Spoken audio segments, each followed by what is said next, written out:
T'es-tu fatigué de t'adapter? T'es-tu fatigué de t'adapter? Tu sens-tu que ton énergie est plus basse que d'habitude? Tu sens-tu que ta réserve d'énergie n'est pas aussi grande que d'habitude? C'est de ça que je m'en viens te jaser ce midi. J'ai une couple d'astuces pour toi. En fait, là, je vais même regarder avec toi les sortes de fatigue.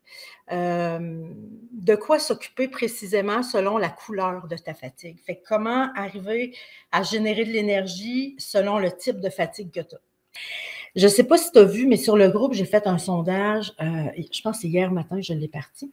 Puis j'ai demandé, est-ce que tu es plus fatigué que d'habitude? Est-ce que ta réserve d'énergie est plus basse que d'habitude? Puis si je mets ensemble là, les gens qui ont répondu oui, que ce soit oui tellement ou oui en effet un peu, ben ça regroupe 86% des gens. Fait que ce que j'ai envie de te dire, c'est que c'est normal et légitime dans les conditions actuelles d'avoir moins d'énergie. On s'adapte continuellement, puis continuellement depuis longtemps. Tu sais, d'habitude, quand il arrive une crise dans ta vie, tu sais, ça dure des semaines, des mois, 2 ans, là, c'est long, là, à s'adapter. Puis un coup qu'on est adapté, il y a quelque chose d'autre qui arrive, on est tout le temps en train de s'adapter. Là, je pense à tous les parents qui sont en train de s'adapter à l'école, à la maison, en même temps que le travail, probablement à domicile. Je le sais que c'est vraiment pas facile, mais c'est ça, on est toujours en train de s'adapter. Puis ça, chez les humains, ben s'adapter, ça prend de l'énergie. Puis ça prend beaucoup d'énergie. Tu sais, admettons que ça prend 40% de ton énergie pour t'adapter. Ben, il reste rien que 60% de ton énergie pour faire le reste de ce que tu fais d'habitude, tu sais. Fait qu'on n'a plus le même réservoir qu'on avait. Fait que raison de plus pour prendre vraiment beaucoup soin de notre niveau d'énergie, puis de faire ce qu'il faut. Puis on a vraiment plus de pouvoir sur notre énergie qu'on peut s'imaginer. Si on lit bien nos alarmes, on va savoir exactement ce qu'il faut pour augmenter notre énergie. Puis, tu sais, quand tu me dis, là, Karen, là, de ce temps-là, je suis fatiguée, c'est comme si tu me disais, Karen, là, de ce temps-là, mon char, il fait du bruit. OK, ton char, il fait du bruit. Mais quel bruit il fait? Puis dans la fatigue, là, on va voir 5 sortes de fatigue différentes. Fait que, OK, ton char fait du bruit, il y a un problème avec ton char. Pas de trouble, mais il fait-tu tic-tic, ou il fait tic-tac, ou il fait broum-broum, colum-colum? Tu sais, je ne sais pas ce qu'il fait. Mais selon le bruit qu'il fait, la pièce à réparer n'est pas la même. Fait que pour la fatigue, c'est la même affaire. Selon la sorte de fatigue que tu as, la chose dont tu dois t'occuper, le réservoir que tu dois remplir n'est pas le même. Puis ça, tu vas voir, ceux qui me connaissent sont habitués dans mon approche, on cherche vraiment à bien lire nos alarmes. Les humains, on est super bien faits. On a un tableau de bord avec des lumières qui allument pour nous dire qu'est-ce qu'on a besoin de faire pour prendre soin de nous. Fait que la fatigue est là pour te dire qu'il faut prendre soin de toi. Mais quoi faire pour prendre soin de toi? Bien là, ça dépend de la sorte de fatigue. Fait que je vais commencer avec la fatigue stress. Je vais te nommer les 5, OK? Puis là, ça va être le temps. Je suis sûre que tu vas vouloir avoir ton crayon. La fatigue stress, la fatigue manque d'énergie, la fatigue triste, déprimée, la fatigue lourdeur, parce qu'il y en a qui disent, c'est pas comme une fatigue, on dirait que c'est plus comme une lourdeur. Pas trop, on va en parler. Puis la fatigue impatience et peu de patience. Tout le monde m'énerve. Je pogne les nerfs à rien. Fait qu'on va regarder ces 5 fatigues-là, puis selon la sorte de fatigue, tu vas savoir quoi faire pour générer de l'énergie selon ton besoin à toi. Parce qu'on est tous différents. Puis, sauf que ces lumières-là, c'est quand même assez universel. Fait que si je commence avec la première, qui est la fatigue stress, OK? Comment je fais pour savoir si ma fatigue, c'est la fatigue stress?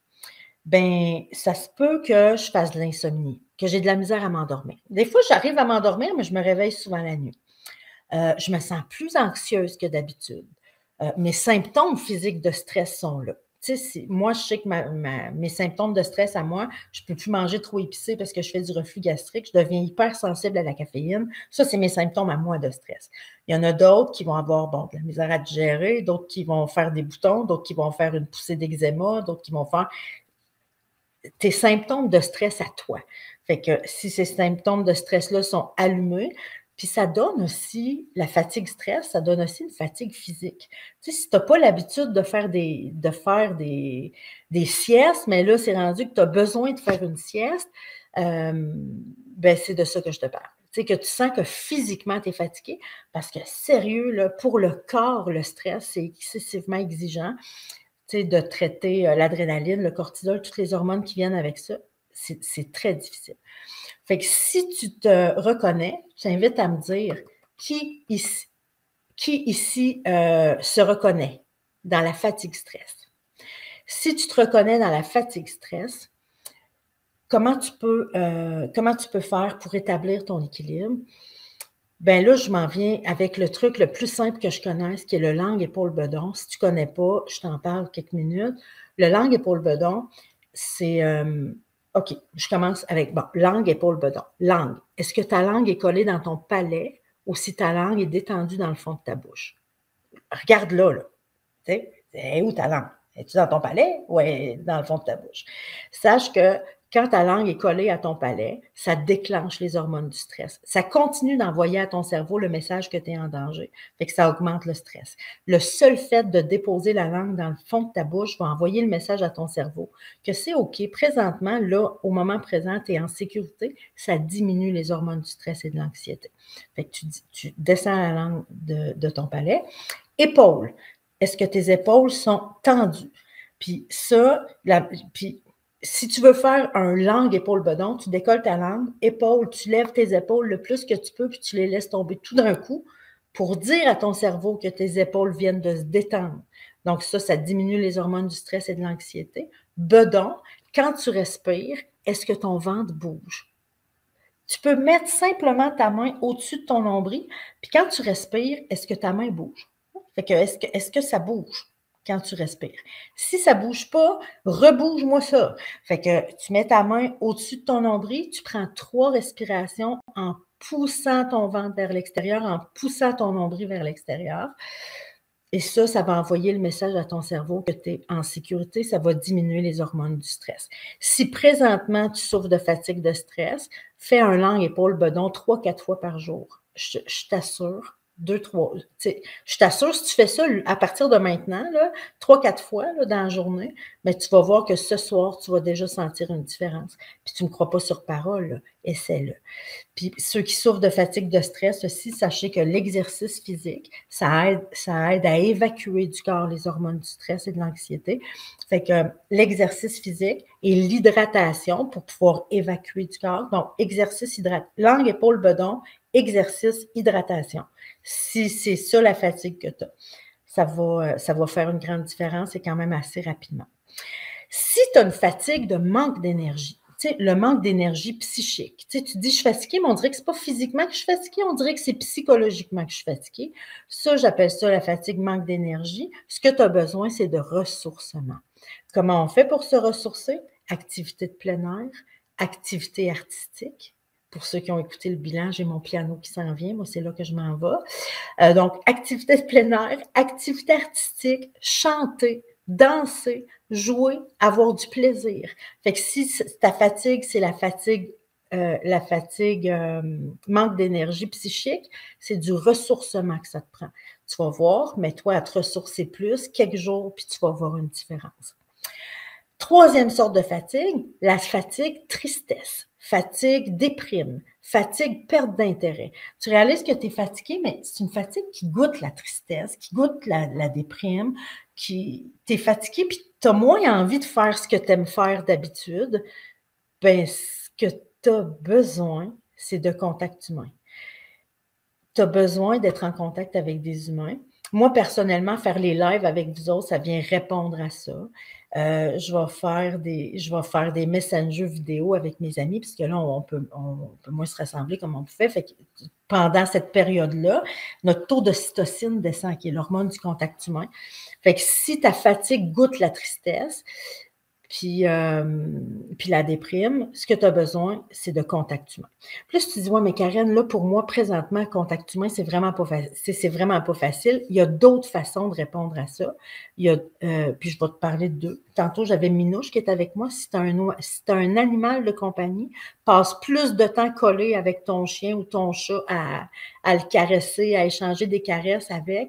Ça va aider à augmenter ton taux d'ocytocine. Puis les intentions bienveillantes, ça là, c'est rien que de penser à du monde que tu aimes, puis leur envoyer des bonnes intentions. Fait que tu peux prendre 5 minutes pendant que tu prends ton café à penser à une de tes amies, puis à penser à elle, puis à lui envoyer des bonnes intentions, ou à penser à un beau souvenir que tu as eu avec elle. Mais on peut se relier même si on n'est pas physiquement ensemble. Et ça peut vraiment changer quelque chose. Fait que si tu sens que tu as la fatigue, tristesse, déprimée, contact humain, contact avec tes animaux de compagnie, les intentions bienveillantes. Fatigue, lourdeur. Si ta fatigue, ça goûte plus la lourdeur, puis tu dis: «On dirait que je suis pas sûre que je suis fatiguée, on dirait que c'est lourd». Ben là, ce que tu as besoin, c'est de mettre ton cerveau à off. Fait que tu vas faire n'importe quelle activité qui met ton cerveau à off. Tu fais des casse-têtes, tu écoutes un film, tu lis un livre, tu vas faire une sieste. Fais ce que tu voudras, mais qui met ton cerveau à off. Fait que si ta fatigue goûte la lourdeur, tu vas mettre ton cerveau à off, puis tu vas voir, fais-le puis ça prend un 20-30 minutes là, pour avoir un vrai impact. Puis si tu es rendu vraiment avec une grande fatigue, lourdeur, ça se peut que ça t'en prenne quelques fois par jour. Puis c'est pas normal ça. D'habitude, là, une fois par jour, tu sais, quelques fois par semaine, ça fait la job dans une vie normale, dans un océan normal. Mais là, on est en train de traverser une tempête. Fait qu'il faut s'adapter à ça. Puis là-dessus, on n'a pas de pouvoir sur la tempête, mais on a du pouvoir comment nous autres, on peut s'adapter à cette tempête-là. Puis la 5e fatigue, la fatigue impatience. Si tu es rendu irritable, tu as de la misère à te concentrer, de la misère à avoir de l'attention, tu n'as plus d'empathie, on dirait que tu n'as plus de compassion puis d'empathie, tout le monde t'énerve. Dès que quelqu'un te parle de ce qu'il vit puis que c'est difficile, tu es comme plus capable d'entendre du monde se plaindre. Bien ça, la fatigue impatience, ce qui est derrière ça, c'est probablement que ton entrepôt à émotions est plein. On en ravale en tabarnouche des affaires depuis 2 ans. Tu sais, on ravale nos réactions à ce qu'on voit sur internet, on ravale nos réactions tu sais, ça se peut que tu ravales des larmes, ça se peut que tu ravales de la colère. Puis si tu te reconnais dans la fatigue, impatience, celle-là, elle se règle quand même assez rapidement. C'est quand notre entrepôt est plein d'émotions, de tout ce qu'on a ravalé. Fait que si tu vides ton entrepôt, tu vas récupérer ton énergie. Moi, de ce temps-là, ce qui va m'aider pour évacuer, si tu dis, on dirait que je broyerais un bon coup, puis ça me ferait du bien, puis tu as de la misère avec ça, regarde, fais-toi une liste de musique pour broyer, on a toutes de ça, de la musique pour broyer. Puis là, si tu dis, ouais, mais Karen, je ne vais pas me déprimer avec ça, regarde, j'ai Pascal dans mon équipe qui dit, regarde, quand c'est le temps de pleurer, là, dis-toi que tu as le droit à 20 minutes de pleurs ou 20 Kleenex. Choisis, mais donne-toi un temps pour le faire, pour vider ton entrepôt, pas pour rentrer là-dedans pendant la fin de semaine, mais rien que pour évacuer, pour laisser de la place un peu dans ton entrepôt. Parce que sinon, ça, c'est des symptômes, cette fatigue-là, c'est un symptôme d'usure de contention à force de te contenir. Puis, même chose, si c'est de la colère que tu as ravalée, ben de la musique là, hard, là, tu sais, qui aide à vider ça, ça peut aider aussi. Ou, moi, ce qui m'aide aussi, c'est d'aller marcher à l'extérieur, mais marcher fort, tu sais, marcher fâché. Puis tu peux, là, ici, il n'y a plus, j'allais dire de la gravelle, là, des petites roches là, quand tu vas marcher.